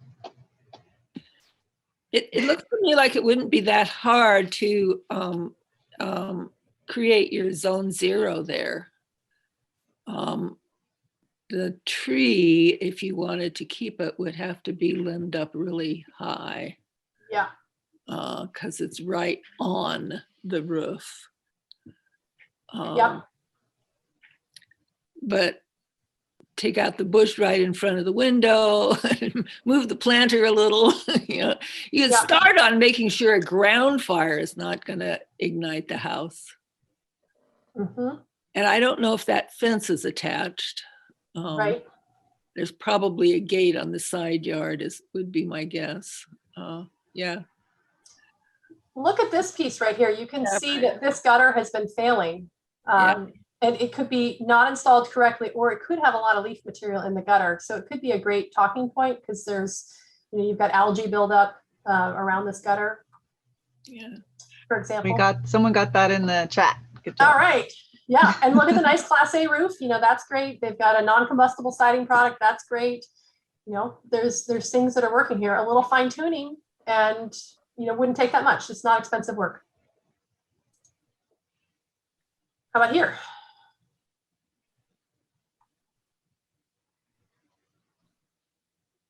Maybe this photo is not maybe the best, but I'll say, look, there's a bunch of rock around in this sunken area. So that's non-combustible. That's good. There's hardscaping here on the entryway. So that's good. Nice Class A roof. Nice, good modern dormer or skylights here. I don't know about the bulk density of this plant, whether it's really going to create much of an issue, but you want to look at, the landscaping over here. I think what I see here is that there's probably a slope on the backside, and want to look at the backside of this house and see if there's some additional actions that can be taken there. And this is probably the south side is on the backside, and that's where, these trees are probably pretty important for shade. So some things to be, trying to help balance with folks. You'd also want to move those chairs before you evacuate, especially because it looks like that might be a big plate glass window in the front there. Yeah, great point. Yana, just want to talk a little bit more about those big trees, because I really feel like that comes up a lot where people have trees like that for shade. If they limb them up and they're willing to do the maintenance, I'm not seeing that those are going to be, I've seen so many pictures where those type of trees are still green and the house is burned for some other reason. But I also I'm curious, because it does come up so much, those of you who are out in the field and have a lot of experience with this, do you have any thoughts about that? How do you decide, like, when someone asks you about a larger tree like that, what would be the conditions where you would keep it versus getting rid of it? I'll answer that. Like, I have a lot of people asking me that, and it basically comes down to what their ladder fuels are. Is it cleared completely around in it? And if they're really serious about hardening their home as much as they possibly can, then obviously the trees need to go. But it just kind of depends on that person. Like, you just educate them and tell them what you're looking at and what you see and the potential, and then they kind of decide for themselves. I feel like educating them is the majority of our job as it is. Yeah, that makes a lot of sense. A green hardwood canopy is not super receptive itself. It's really about managing the leaf material and as we just heard, the ladder fuels to those trees. So the trees themselves are not going to be ember receptive and create ignition in the canopy. You're going to get fire climbing into the canopy. So I don't tend to, I don't fuss with people in their trees unless the trees are going to get too big in the spot, and it's way cheaper to take it down now than 5 years from now, unless it's the limbs are hitting the roof and causing abrasion and wearing the roof down, or some other component of the house. Great, thank you. Yeah, beautiful house, right? Meets our aesthetic.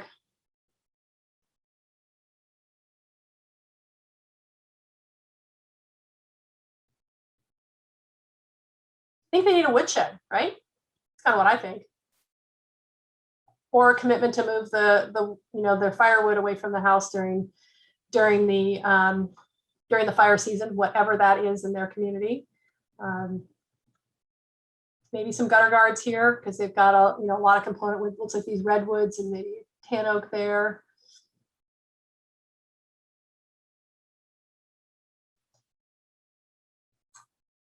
Thinking about what they store underneath this deck, how to manage that. So there's a number of pieces that could be dialed in here, but they've generally got a non-combustible zone around this building. It's just really about the sort of additional stored materials that they need to be aware of in general. So you remember this photo? Old cabin, right? Beautiful old cabin.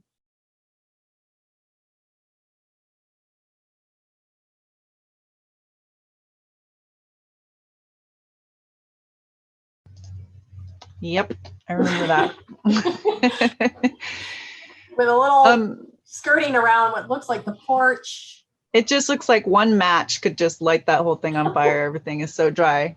Yep. There is quite a complex question in here from Chris Root that looks pretty important, but I'm wondering, Chris, just since it's so multifaceted, if you would be willing to review it. Yeah, sure. Can you hear me? Yeah. Yes, excellent. Okay, yeah, I think this picture actually is like real helpful because this is probably an upland structure. It's probably not in a valley. It's surrounded by forest and it's probably on a slope. It's got, construction where you'd basically have to, you'd have to do a lot of upgrades to get this thing to not burn down. So yeah, I think this image plays well into the question I was asking, which is like, you can spend $10 on the upland and, and get $10 worth. You could put that $10 into homes in the valleys and probably get $100 worth out of that. Just because homes in the valleys, generally, they're going to be better off because they're on flatter ground.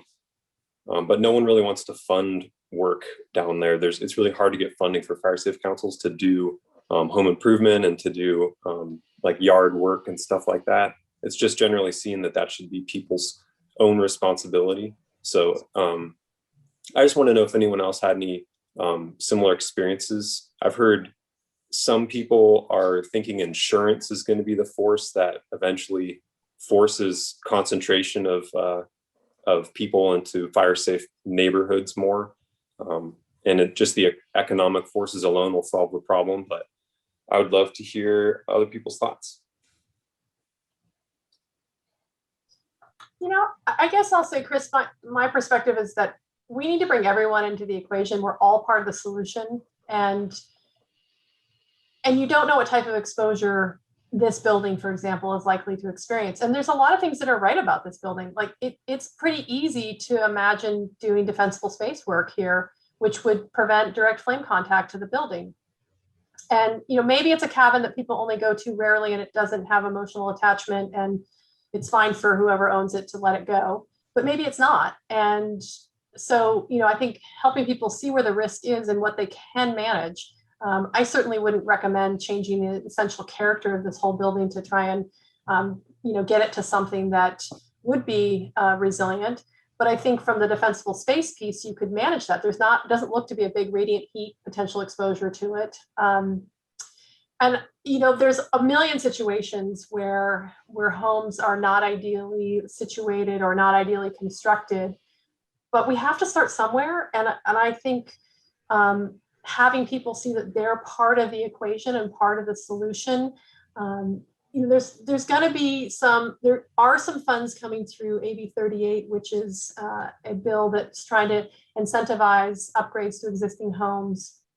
Right now, it's trying to attract FEMA money, trying to figure out where people are most vulnerable and least able to do the work themselves or to pay for the work themselves. I think we're going to have to think about each of our communities in different ways. The challenge is making sure that we can keep the insurance industry with us during this time and that they make decisions that are based on the right information and not on lack of understanding about fire exposure. So I'm certainly not trying to hog the conversation here, but I guess I just want to, engage all people in this dialogue and figure out what first steps they can take.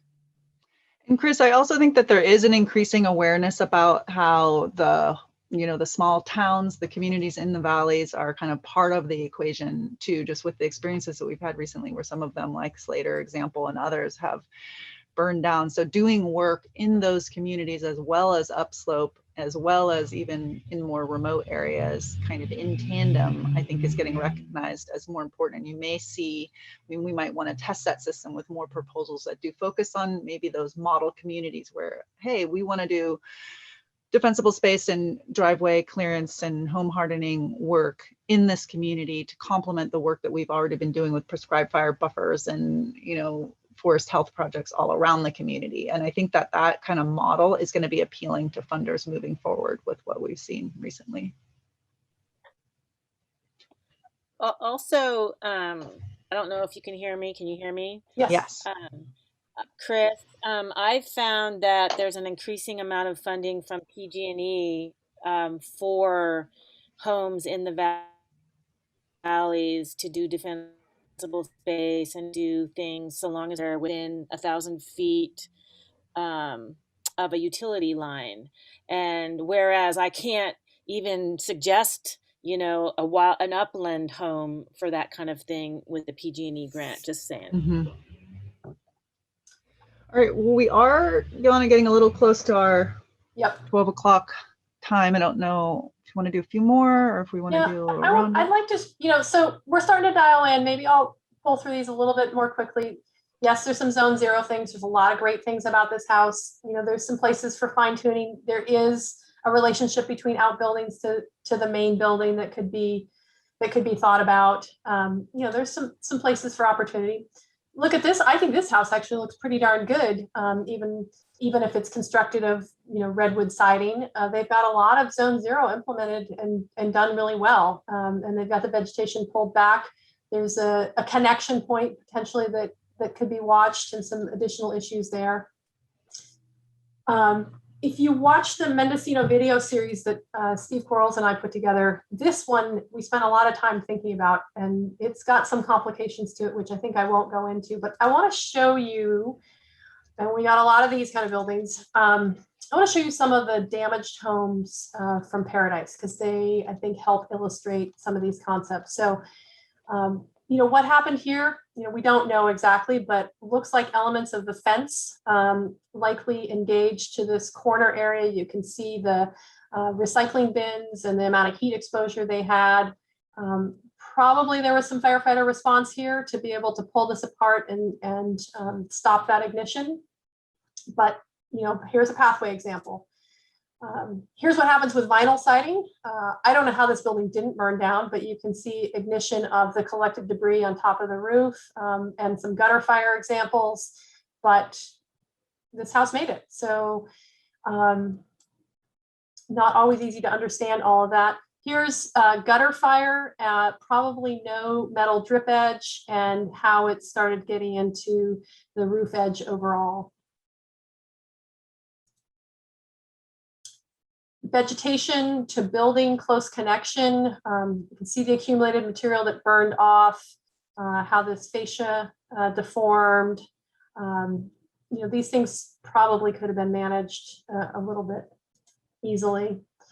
And I'll wrap up by saying we tried hard in putting this publication together to get it kind of each of these points in a sort of succinct way.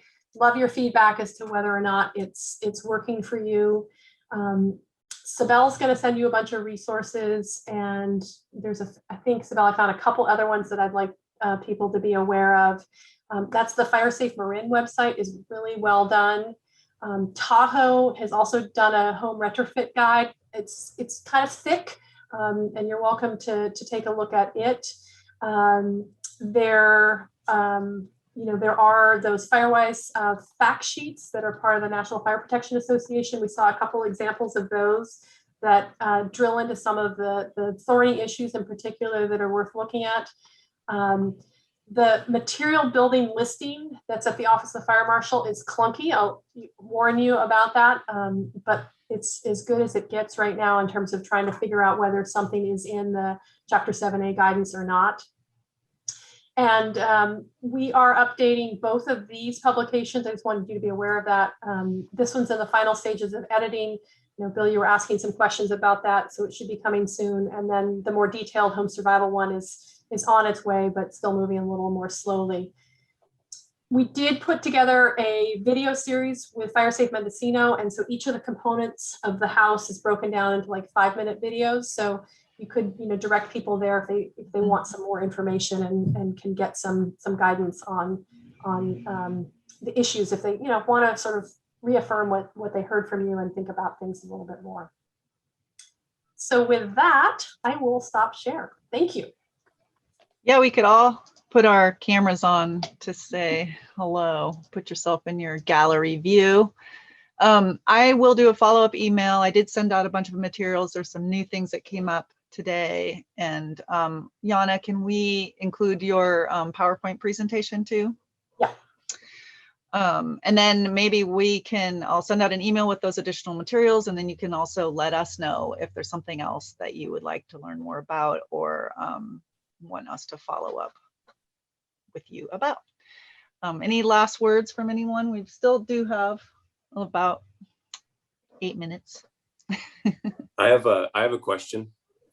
All right, Chris. Okay, so in this presentation, which I really appreciated and it was really good, you guys showed a lot of really gruesome pictures. So is that something you'd employ, like when you're talking to homeowners, is to show them like destruction of homes? Is that a effective tactic, or is that not effective? I think it depends on the person and how they respond.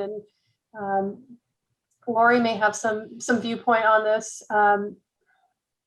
I think that what I observe with the general public is they kind of need to know the real details. They sort of need to know what's likely to happen. And from there, they can figure out how to sort of manage the issues.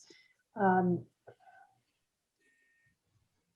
I agree with you. I feel like those videos are showing proof of what this leads to this or could lead to that is really helpful in people making the decision to actually do something, because so many people go, yeah, I need to, and they never actually do it. And then it's too late.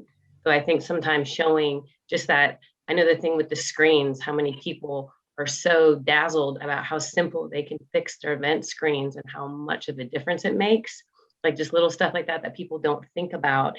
And that's why I think it's so important for everyone to get out and actually talk to people and get out of the engine or out of the utility, because so many people just drive by and do the inspection, and the public isn't being educated. They really want to know. I have such a great response from people when I talk to them. They want to talk, they want to learn.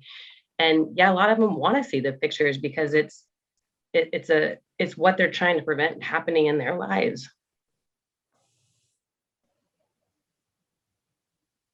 Makes me think of those cigarette packages with the pictures of the horribly black lungs. I think that is an effective deterrent for some people, but yeah, it depends. Yeah, it seems like a combination of things is always the best way to go. For different people have different learning approaches or perspectives. So mix it up a little, maybe, Chris. Great, thanks. Yeah, I just, the feedback you guys get is like, wow, these homes you're showing really don't look like the homes that I'm around, you know? And so if that's the feedback that you're getting, maybe it's like, maybe we should be showing destruction photos instead, or in addition to. Yeah. I think it used to be maybe a more critical component, but the last couple of years, just everybody's so inundated with these fires. It seems like nowhere that I go are people thinking they're going to be fine in a fire. It's more like reassuring them that there are things they can do to make their home defensible, and that their place isn't, you know, doesn't have to be a loss. Has been my experience. But places that I've seen are in such poor condition that no matter what you would do in that zero zone, the house itself is, you know, unfixable. And it's really difficult to know what to say to folks like that, you know, because it's depressing. You know, the low income person with, you know, a 50-year-old house that's literally falling down around her. And then also, I also want to mention a real common thing that we have in Orleans, which is that these rural parcels, their defensible space is completely filled with vehicles, old, you know, trailers overgrown with blackberries, equipment, or literally trash. And so doing defensible space work becomes a whole huge, huger project. And I think that, you know, these kind of issues are very particular to, you know, low income rural communities where cars come to die, and et cetera. So just pointing that out. Yeah, it's a good point. I mean, it's all kind of about just the general community health to a certain extent too. And that's one of the things that I like about the Firewise perspective, where it doesn't have to be called Firewise, but of what I see you guys doing sometimes of just, you know, pulling together community members to help people that don't necessarily have the resources to do it themselves. It's just something that we don't want to lose. I think we have a lot of that in a lot of our communities. And I do see a trend over the last 15 years of people moving away from that a little bit more. We just want to maybe try to inspire more of that. But hopefully not completely giving up hope. I think that this information can be empowering. I mean, I guess in those situations, which I've seen tons and tons of those situations, the more stuff you have, the more stuff to manage and all that stuff. So is the focus then on trying to potentially teach people about what is a fire weather day, and what are risky behaviors, and how do you get into the alert system, and making sure they've got a radio, and talking to them about what evacuation might look like and how to avoid getting burned over, and thinking more about putting emphasis in getting them out than putting lots and lots of effort into something that's just too much to lift. Right. That's a really good point. I'm glad you said that, Yana. And we talked about that on KMUD when we were on there together. Like, some people are just going to need to come down off the hill when there's a red flag warning day, maybe, and have a town day. Make sure you have your important things with you, because there could, so evacuation might be the focus for those people. And that might be a hard conversation, but I think it's doing them a disservice if you're not honest with them about your opinion and knowledgeable perspective. I've found that most people who have real problem homes really know it, and talking about evacuation, roads out, all that kind of stuff, they're very receptive to, and it's not like we're giving them really a whole lot of bad news. They're kind of nodding their heads like they very often already know it. Mm-hmm. And it looks like Rachel was doubling down on the evacuating if that is the situation. And I think maybe your typo was apt, that it's a poo shape, get out of there.